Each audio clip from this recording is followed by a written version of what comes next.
नमस्कार, आर्या न्यूज देख रहे हैं आप। मैं हूं आपके साथ पल्लवी सिंह।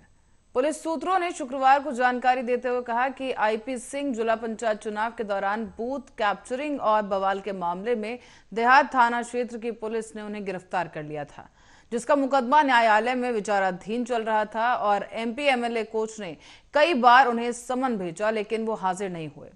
इस पर कोच ने अब आईपी सिंह के खिलाफ गैर जमानती वारंट जारी कर दिया, लेकिन इसके बावजूद वो कोर्ट में पेश नहीं हुए।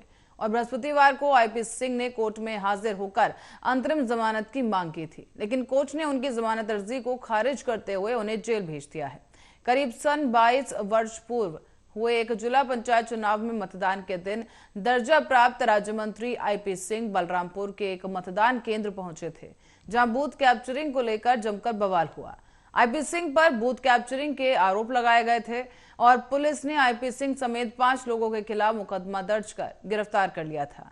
हालांकि बाद में उन्हें जमानत पर रिहा कर दिया गया और जमानत मिलने के बाद आईपी सिंह दोबारा कोर्ट में हाजिर ही नहीं हुए। कोर्ट के कई बार आदेशों के बावजूद भी वो कोर्ट में पेश नहीं हुए थे और बृहस्पतिवार को जब कोर्ट में अंतरिम जमानत के लिए वो हाजिर हुए तो कोर्ट ने उन्हें जेल भेज दिया है। देखिए, वर्ष 2000 का बलवा का मुकदमा था ग्राम पंचायत के चुनाव के दौरान। उस दौर में आईपी सिंह के विरुद्ध एनबीडब्ल्यू व 82 सीआरपीसी न्यायालय से जारी था। इसी क्रम में वो कल न्यायालय हाजिर हुए थे और वहाँ पर माननीय न्यायालय द्वारा इनकी अग्रिम जमानत निरस्त कर इन्हें न्यायिक अभिरक्षा में जनपद कारागार भेज दिया गया है। प्रधानमंत्री नरेंद्र मोदी ने अपने 72वें जन्मदिन पर मुख्यमंत्री शिवराज सिंह चौहान और वन्यजीव विशेषज्ञों की उपस्थिति में शनिवार की सुबह जानवरों को 10 किलोमीटर के फैले एक बाड़े में छोड़ दिया है। बता दें आपको कि नामीबिया से 8 चीतों को लाने वाली विशेष chartered cargo flight Madhya Pradesh के ग्वालियर में भारतीय वायुसेना स्टेशन पर लैंड कर चुकी है और इसके बाद प्रधानमंत्री नरेंद्र मोदी ने आज इन्हें कूनो नेशनल पार्क में रिहा कर दिया। कूनो पॉपुलर राष्ट्रीय उद्यान यानी केएनपी ने चीतों के स्वागत के लिए खुद को तैयार कर लिया था और इन्हें खिलाने के लिए जंगली जानवरों को भी रिहा किया गया है। इसके अलावा स्थानीय लोगों को भी उचित दिशा निर्देश दिए जा चुके हैं। प्रधानमंत्री नरेंद्र मोदी अपने 72वें जन्मदिन पर मुख्यमंत्री शिवराज सिंह चौहान और वन्यजीव विशेषज्ञों की उपस्थिति में इन जानवरों को रिहा करने के लिए वहां पहुंचे हैं, जहां पर एक बाड़े में इन जानवरों को छोड़ दिया गया। पर्यावरण मंत्री भूपेंद्र यादव ने भी कहा इस दौरान कि भारत उन देशों में से एक है जो अपनी गलतियों को दूर करने में विश्वास रखता है। गलती सुधारी जानी चाहिए। अत्यधिक शिकार के कारण भारत में चीते विलुप्त हो गए थे और हमने इन्हें वापस लाने का फैसला किया। आपको बता दें कि भारत से चीते विलुप्त हो गए थे और आखिरी चीता 1947 में छत्तीसगढ़ के कोरिया जिले में मारा गया था। इसके बाद 1952 में इसे विलुप्त घोषित कर दिया गया। इन्हें भारत लाने के प्रयास में दशकों लग गए। 1970 के दशक में इसकी शुरुआत तत्कालीन प्रधानमंत्री इंदिरा गांधी ने की थी और अब तक हमेशा अंतर्राष्ट्रीय कूटनीतिक या फिर कानूनी बाधाओं में इसे भारत लाने की कोशिश विफल होती रही है।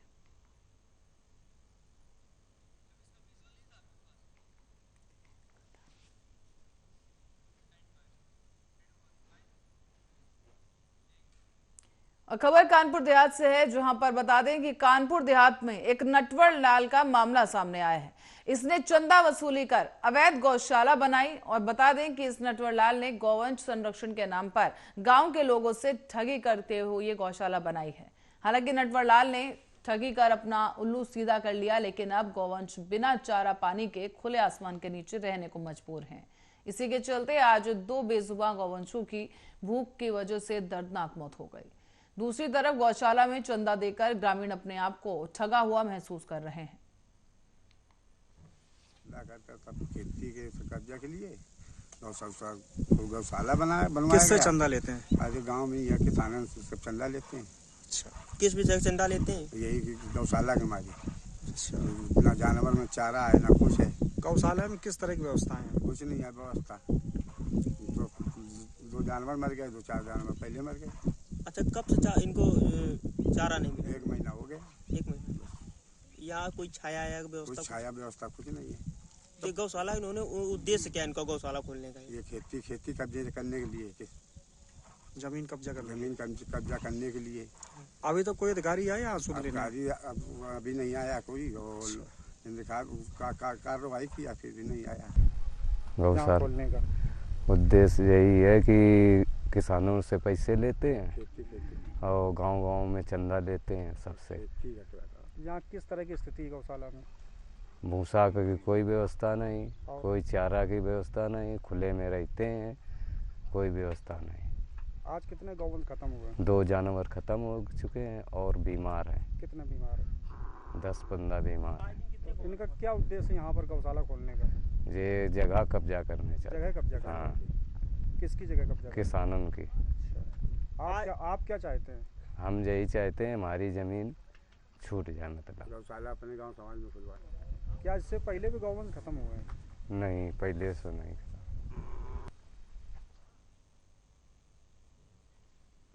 और अब रुक करेंगे एक बड़ी खबर की ओर। खबर सामने आ रही है फतेहपुर से। बता दें कि इस वक्त की बड़ी खबर फतेहपुर से सामने आई है, जहां राष्ट्रीय ध्वज में जुआ खेला जा रहा है। जुआरी यहां पर राष्ट्रीय ध्वज का अपमान कर रहे हैं। तस्वीरों में आप देख सकते हैं कि राष्ट्रीय ध्वज है जिसे जमीन पर रखा हुआ है और इसी राष्ट्रीय ध्वज पर ये लोग जुआ खेल रहे हैं। जुआरी राष्ट्रीय ध्वज का सरेआम अपमान कर रहे हैं और इस जुआ खेलते हुए लोगों का वीडियो अब सोशल मीडिया पर तेजी के साथ वायरल हो रहा है। पुलिस अब जुआरियों की तलाश में जुट चुकी है और ये तस्वीरें एक बार आपको फिर दिखा दें। यहाँ पर राष्ट्रीय ध्वज को जमीन पर रखकर अपमानित किया गया और साथ ही साथ इस राष्ट्रीय ध्वज के ऊपर ये लोग जुआ खेल रहे हैं। अब ये वीडियो तेजी से वायरल हो रहा है, जिसे संज्ञान में लेते हुए पुलिस ने आगे की कार्रवाई शुरू कर दी है। इन जुआरियों की तलाश की जा रही है।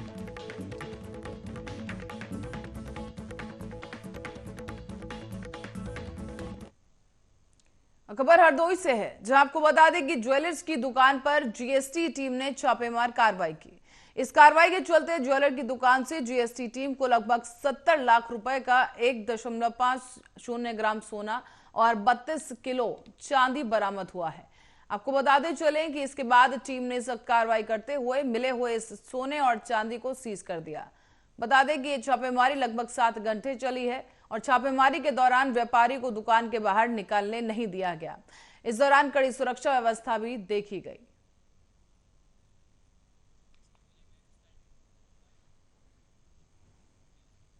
और अलीगढ़ में बेटी का प्यार करना एक पिता को इतना नागवार गुजरा कि उसने कानून को अपने हाथ में ले लिया। एक पिता को रास नहीं आया उसकी बेटी का प्यार और उसने शुक्रवार की देर रात को करीब 2 बजे अपने घर में चारपाई पर सो रही अपनी बेटी की गोली मारकर हत्या कर दी। बताया जा रहा है कि 15 दिन पहले बेटी प्रेमी के साथ चली गई थी। परिजनों और पुलिस के दबाव में वो दोनों वापस लौटे, लेकिन शुक्रवार को इस पिता ने अपनी बेटी की गोली मारकर हत्या कर दी। घटना थाना बरला के नगला गुलजार इलाके की बताई जा रही है और नगला गुलजार के रहने वाले मुगीस अहमद की 16 साल की ये बेटी राबिया गांव के ही एक युवक से प्यार करती थी और दोनों के बीच ये प्रेम परवान चढ़ गया। जब राबिया के घर वालों को पता चला तो इसका विरोध किया गया।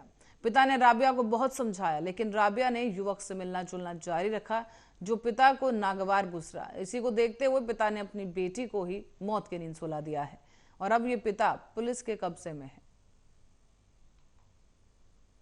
दिनांक 16/9/2022 को रात्रि लगभग 2 बजे थाना बरला पर सूचना प्राप्त हुई कि नगला कसाब गांव के एक व्यक्ति ने अपनी पुत्री को गोली मारकर हत्या कर दी है। इस सूचना पर पुलिस तत्काल सक्रिय हुई और संबंधित घटनास्थल का निरीक्षण करते हुए तत्काल वहां से जो आला कत्ल था उसे भी बरामद कर लिया गया और बॉडी को मोर्चरी भिजवा दिया गया। अभियुक्त की गिरफ्तारी करते हुए प्रधान पति के द्वारा जो तहरीर दी गई है उस पर मुकदमा अपराध संख्या 185/22 धारा 302 में थाना बरला पर पंजीकृत किया गया है। अन्य आवश्यक विधिक कार्रवाई की। और ताजनगरी आगरा में मोहब्बत की निशानी ताजमहल की गवाही में एक विदेशी जोड़ा 7 फेरे लेकर जन्मों जन्मों के लिए एक दूसरे का हो गया। रिक्शे से आई बारात में गाइड, ड्राइवर और अन्य भारतीय साथी मेहमान बने और देर रात तक जमकर धमाल हुआ। बता दें कि पहले भी बहुत से विदेशी आगरा आकर हिंदू रीति रिवाज से शादी करते रहे हैं। मैक्सिको के रहने वाले ये सेरेमिको और क्लाउजिया ने बताया है कि उनके बीच पिछले 10 सालों से प्रेम था और साथ ही साथ उन्होंने एक साथ रहना शुरू किया और उसी दौरान ताजमहल और भारतीय हिंदू संस्कृति के बारे में उन्होंने पढ़ा और जब उन्हें पता चला कि 7 फेरे लेकर पूरे रीति रिवाज के साथ शादी करने पर 7 जन्मों तक एक दूसरे का साथ मिलता है, तो इस प्यारे प्रेमी जोड़े ने भी भारत आकर ताजमहल का दीदार करने के बाद शादी का प्लान किया। और आपको बता दें कि सुबह सूर्योदय के साथ ताजमहल देखने के बाद इन्होंने मंदिर में शादी कर ली है।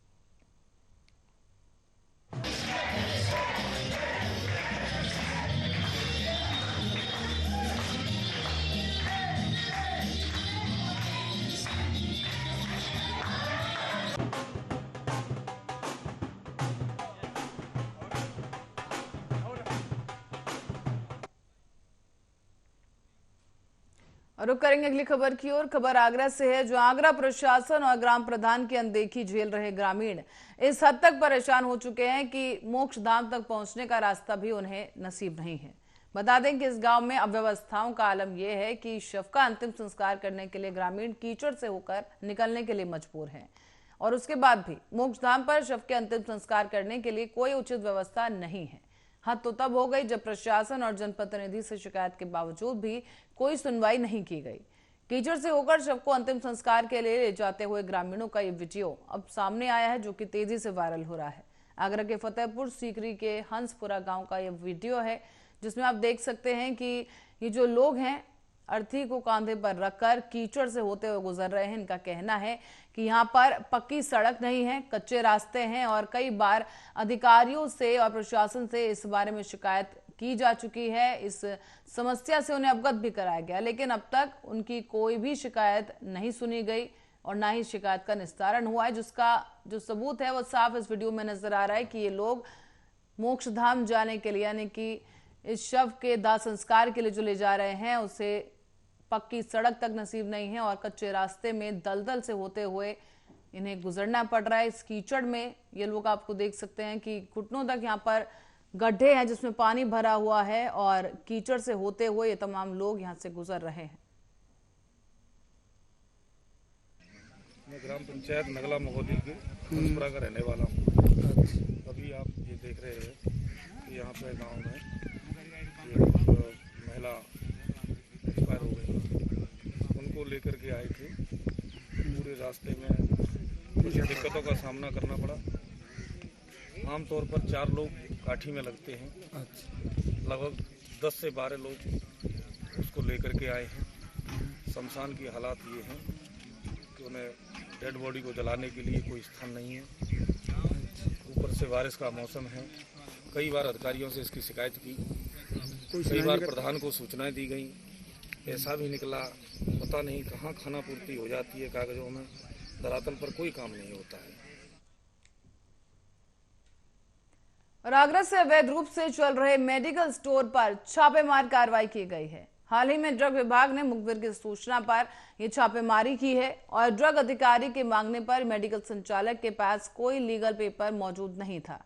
बताया जा रहा है कि बिना लाइसेंस के ये जो शख्स है मेडिकल स्टोर चला रहा था, जहां से लगभग 50,000 की दवाइयों को जब्त कर लिया गया है। ड्रग विभाग की छापेमार कार्रवाई के दौरान मेडिकल संचालकों में हड़कंप देखने को मिला। हालांकि आगरा के थाना अछनेरा क्षेत्र के कस्बे का पूरा मामला है। बताया जा रहा है कि एक मुखबिर की सूचना पर विभाग के अधिकारियों ने कार्रवाई की है और इस मेडिकल स्टोर पर छापेमारी की गई। इस दौरान जैसे ही अधिकारी स्टोर पर पहुंचे तो लीगल कागज दिखाने के लिए, लाइसेंस दिखाने के लिए कहा गया, लेकिन स्टोर का संचालक कोई भी ऐसा कानूनी कागज नहीं दिखा पाया, ना ही उसके पास लाइसेंस था। जिसके बाद दुकान में आगे छानबीन की गई और ऐसे में कई फर्जी दवाइयां और एक्सपायरी डेट की दवाइयां बरामद कर ली गई हैं। बता दें आपको कि 50,000 की दवाइयों को सीज कर लिया गया है और आगे की कार्रवाई की जा रही है।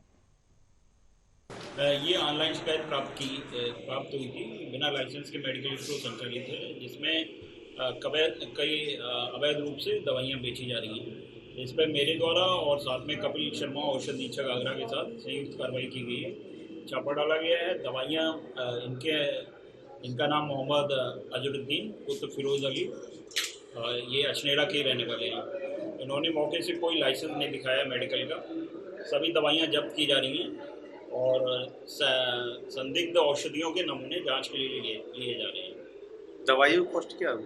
दवाइयाँ लगभग ये 40,000 रुपये की हैं। बाकी क्या कार्रवाई होगी इनके? इस पे दवाइयाँ जब्त कर ली जाएंगी और इनके विरुद्ध जो है।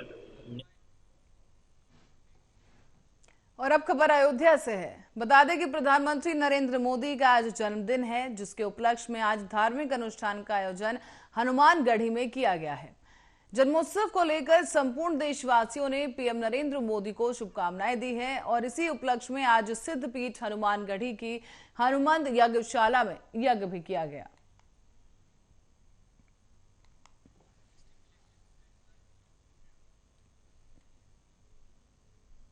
और इस बीच दिल्ली भ्रष्टाचार निरोधक शाखा एसीबी ने भ्रष्टाचार के एक मामले में राजधानी में सत्तारूढ़ आम आदमी पार्टी के विधायक अमानतुल्लाह खान को गिरफ्तार कर लिया है। अधिकारियों ने जानकारी दी है कि एसीबी दिल्ली वक्फ बोर्ड में भर्ती में कथित अनियमितताओं की जांच कर रही है और खान दिल्ली वक्फ बोर्ड के अध्यक्ष हैं। एसीबी ने इस दौरान कहा कि आप विधायक अमानतुल्लाह खान के घर और उनके अन्य ठिकानों पर छापेमारी की गई है, जहां से 24 लाख रुपए और बिना लाइसेंस वाला एक हथियार बरामद किया गया। इस पर दिल्ली के उप मुख्यमंत्री मनीष सिसोदिया ने सरकार पर एक बार फिर से हमला बोल दिया है।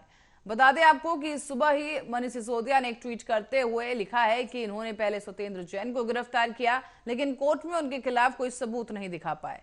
इन्होंने मेरे घर पर भी रेड डाली, लेकिन कुछ नहीं मिला। फिर कैलाश गहलोत के घर पर फर्जी जांच शुरू की गई और अब अमानतुल्लाह खान को गिरफ्तार किया गया है। आम आदमी पार्टी के हर एक नेता को तोड़ने के लिए ऑपरेशन लोटस चलाया जा रहा है।